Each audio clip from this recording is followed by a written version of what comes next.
Hello students, welcome to Ishwari Taniksha channel. This is Ishwari ma'am and today we will be studying the first concept in some basic concepts of chemistry, that is chemistry and its importance, and also we are going to see the nature of matter and its classification in this video. So let's start the session.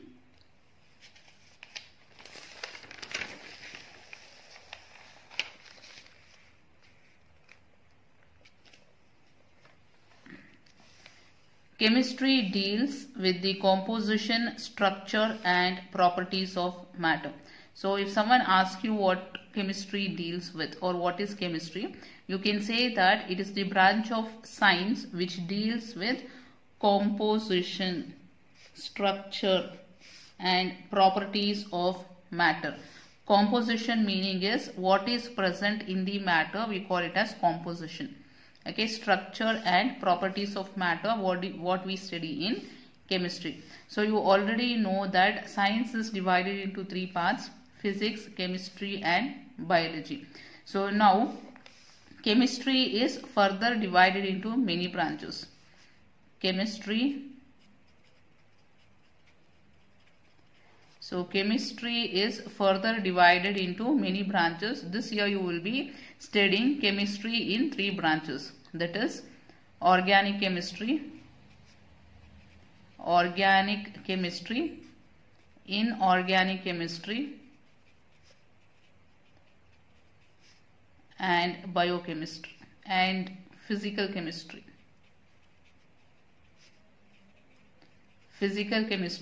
And also there is another part which is called as biochemistry. So this year you will be studying three parts: organic chemistry, inorganic chemistry and physical chemistry. So these are the three parts of chemistry. So now we will see what is the importance of chemistry. So importance of chemistry. So the first importance is weather patterns, functioning of brain and operation of computer.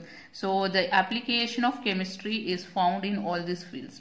Okay, first is weather patterns. So you know that the changes in weather can be studied using the application of chemistry. That is, you know that water molecules or the water vapors, so the pressure keeps on changing. So the wind moves with high speed or low speed because of the pressure. Okay, so the pressure of the vapors or the water molecules or the gases, okay, you will study using the concept of chemistry. And also the functioning of the brain. So you know that the brain is made up of many structural and functional unit which we call it as neurons. Okay, neurons, you know that they connect from one neuron to another neuron through electrical impulses and also chemical messages. Okay, so the messages will pass in the brain in the form of chemical messages and electrical impulses. So in order to study that, you need to understand chemistry.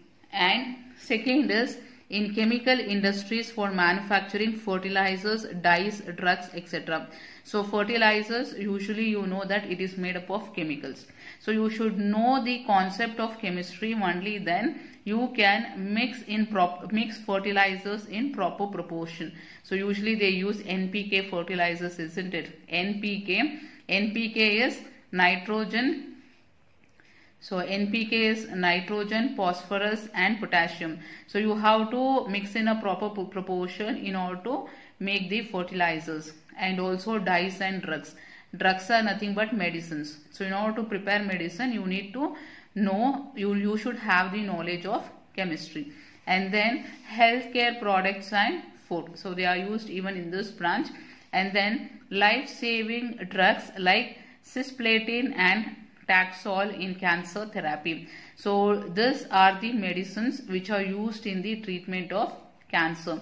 And then AZT is azidothymidine. It is used for helping AIDS victims. Okay, those persons who are affected with or those who are suffering from the AIDS.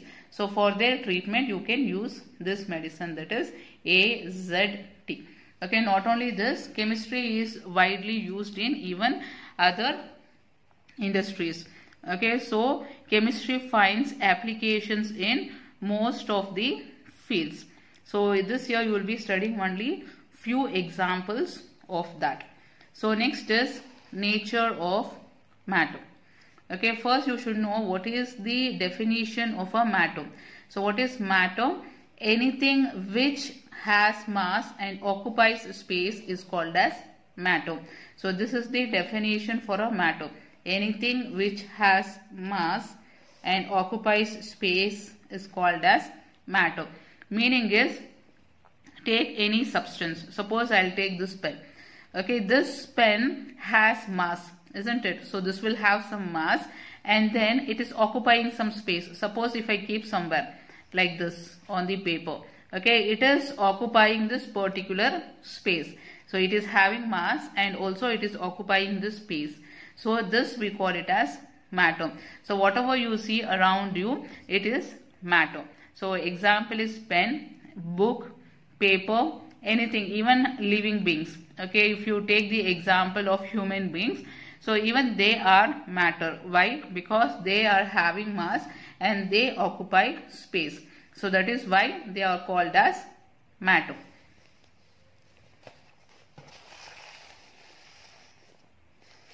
So next is classification of matter. So how do we classify matter? Matter is classified in two ways. One is physical classification and another is chemical classification.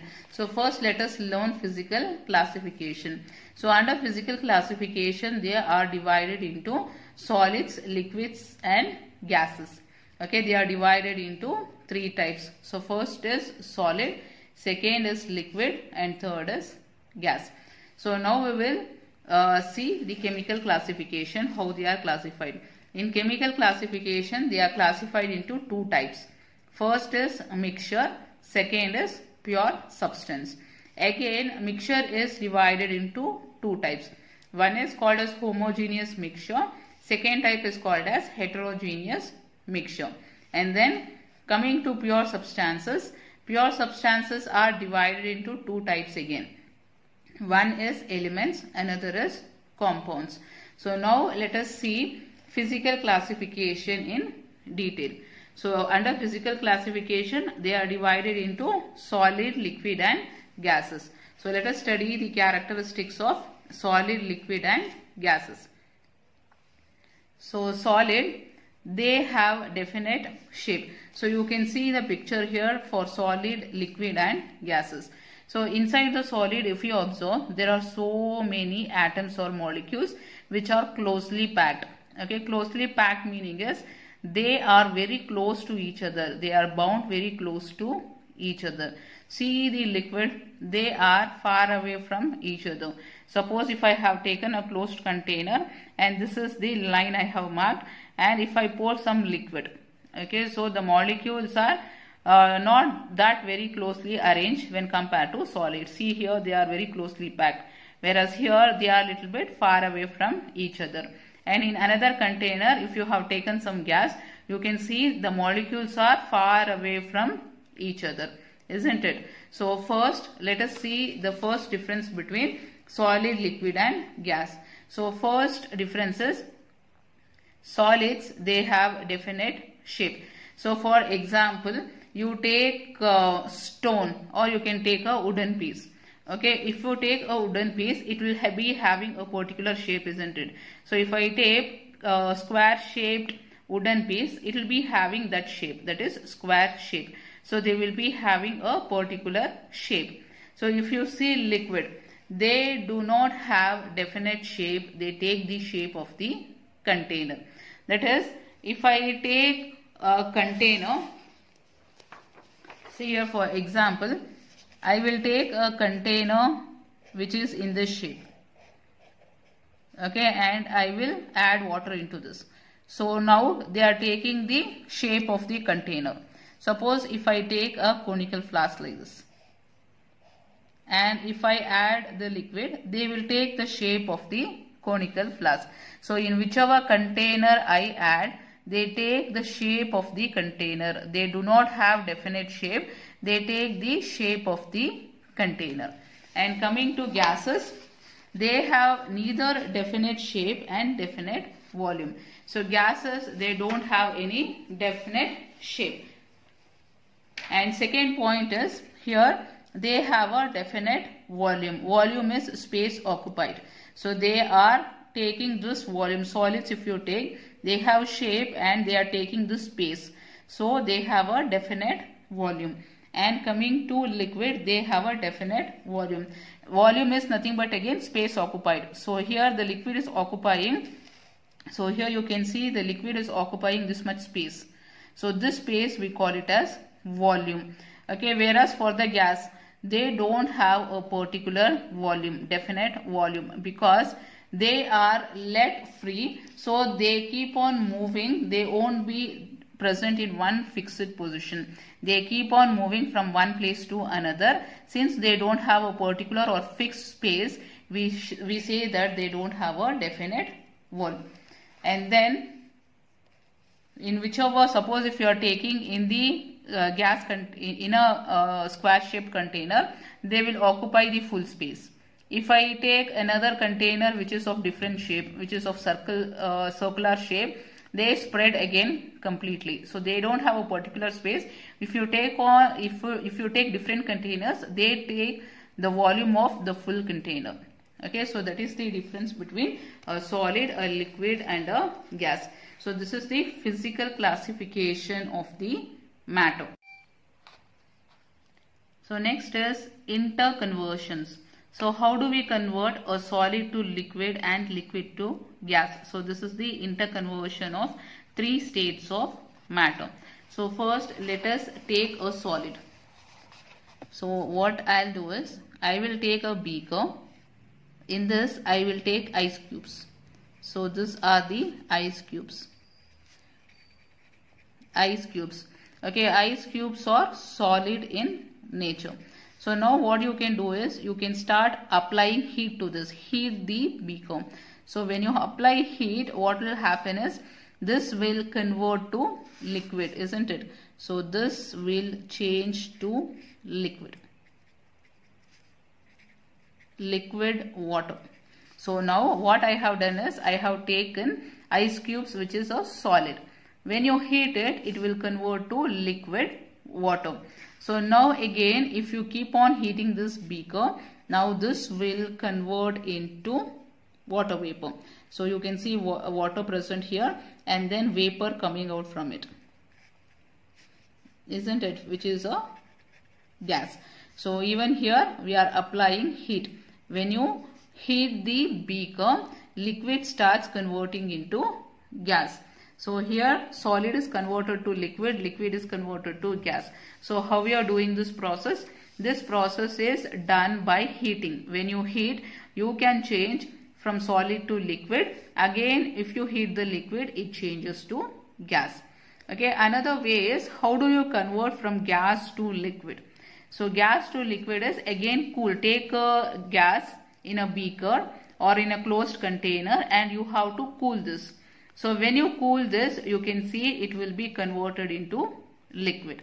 And then this liquid is nothing but ice what you have taken. So ice you keep in the freezer. So if you keep in the this is water. If you keep water in the freezer, what happens? So if you keep water in the freezer, water again changes into solid ice cubes. So here when we are cooling, you can see that liquid is converting to ice cubes.